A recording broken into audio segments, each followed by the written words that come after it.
Hi, I'm Jeff with Precision Replacement Parts. Today I'm going to show you how to install DWP 111360. This is a 60 to 66 GM truck. We're going to be putting on this 65 SEMA show truck today. On a difficulty scale of 1 to 5, 5 being the most difficult, it's about a 1. We offer two different versions of this door seal. One is the original glue-on style, and then there's this one, which is a push-on style that's much easier to put on your vehicle. Tools for this installation you'll need are cutters, Weatherstrip installation tool. What we're working on today is obviously a show truck that's been freshly painted, so there is no Weatherstrip to take off. But when you do take off your little Weatherstrip, your old one is going to probably come off in pieces and leave residue behind. So what we recommend is taking a Weatherstrip installation tool and some adhesive remover and clean up your pinch weld real well before you put the new Weatherstrip on. Alright, we're going to go ahead and put the new push-on seal on. You're going to have one end with this little plug in, and you want to start in the middle. And one thing you're going to notice is ours is a few inches too long, and we'll cut that when we get to that point. Let's try to start, put the seam in the middle.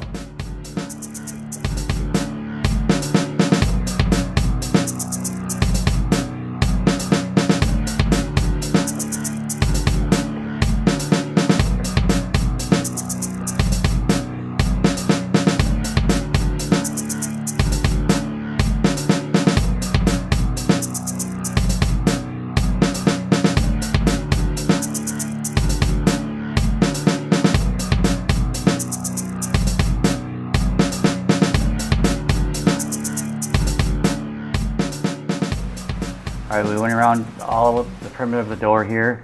We get down this point. Obviously it's a bit too long, so what you need to do is cut it a little bit longer than what you think you needed, and then push it back and make it line up. We're going to cut it about an inch longer than what we need it to be.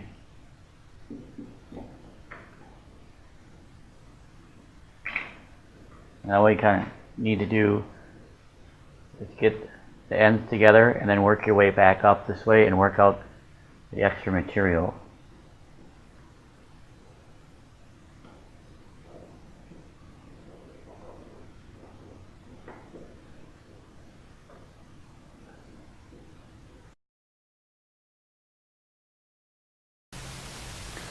In order to get the bulge out here, what seems to be extra material, you want to keep, like I said, working from the center out and up the sides.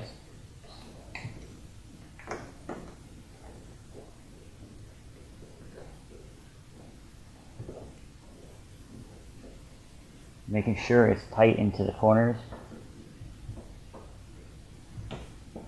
Make sure it's seated all the way onto the pinch weld, and you're done.